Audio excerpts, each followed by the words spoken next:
Recorded Books Inspirational presents an unabridged recording of Under the Northern Lights by Tracie Peterson, narrated by Christina Moore. This book is copyrighted 2006 by Tracie Peterson. This recording is copyrighted 2007 by Recorded Books, producer and publisher of Recorded Books Inspirational, an imprint dedicated to stories of faith and the human spirit. Though it is her search for fugitive Chase Kincaid that brings Helena Beecham to Alaskan territory, it is Jacob Barringer who rattles her understanding of herself and her purpose in life. But when Helena's obsession with capturing Kincaid dulls her judgment, the hunter becomes the prey. Now her only hope is that Jacob will find her before it's too late. And now, Under the Northern Lights. Chapter 1. Last Chance Creek, Alaska.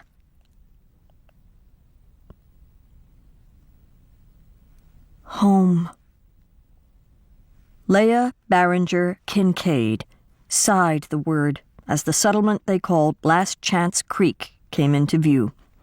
It felt as if she'd been gone a lifetime instead of just months.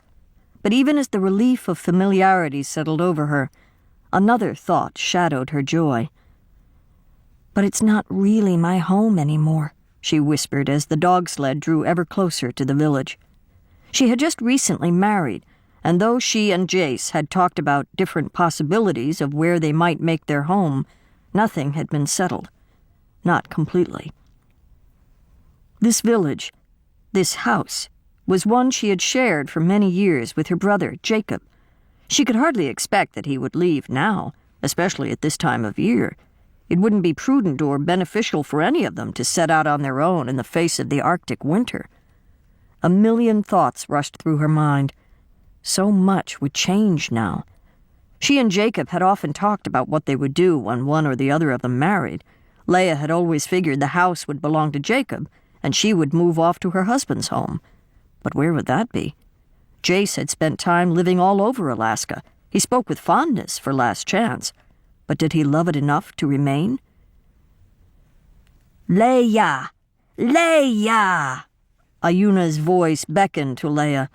The squat old native woman waved and pushed her fur-lined parka back just a bit to reveal her brown face as she called to her son, "John, you look hungry. We got you supper." Leah felt awash in emotions.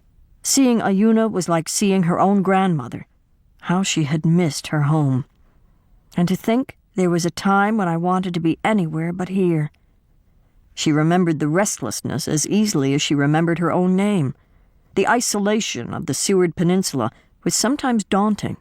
Winters were hard and long. Summers were fraught with dangers and endless sun. John pulled the sled to a stop in front of his mother. "I need to see to the dogs, and then I'll eat." Leah climbed out of the basket and hugged the old woman. "I've missed you so much. It's good to be home." The woman smelled of seal oil and smoke, and the combination made Leah smile as she pulled away. "You got married," Ayuna stated. "Your man is a good man?" "Yes," Leah said. "He is a good man. I love him very much." "And he loves you. I know." Ayuna grinned, revealing several missing teeth against her weathered lips. John interrupted their revelry. "I'm going to leave your things at the house," he told Leah. "I can help you get them inside after I feed and water the dogs." "Don't worry about it. I can get the boxes inside," Leah answered, glancing toward the house. "I'll be fine."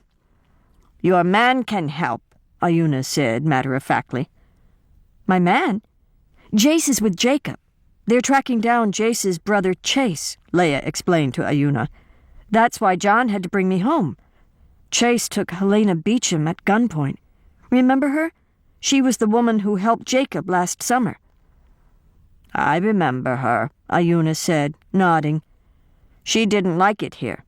She's strange. Lived in your inner even when it was full of water. Ayuna referred to the summer ritual when most of the Inupiats moved into tents as the permafrost melted and caused flooding in the subterranean houses. Ayuna shook her head. She didn't like our ways. Our people. The words were matter-of-fact, and there was no condemnation in the woman's tone. Leah smiled at the thought of Helena Beecham up to her ankles in water. I don't think she understood the people here, Ayuna. I honestly don't think it was a matter of like or dislike. She was probably terrified and uncomfortable with such a drastic way of life. Ayuna nodded. Not like you. No, not like me. Leah had always loved the people here, even if the place had grown wearisome. John moved the dogs out. To keep listening to this audiobook, I've left you a link in the description so you can do it, at no cost thanks to Audible's 30-day free trial.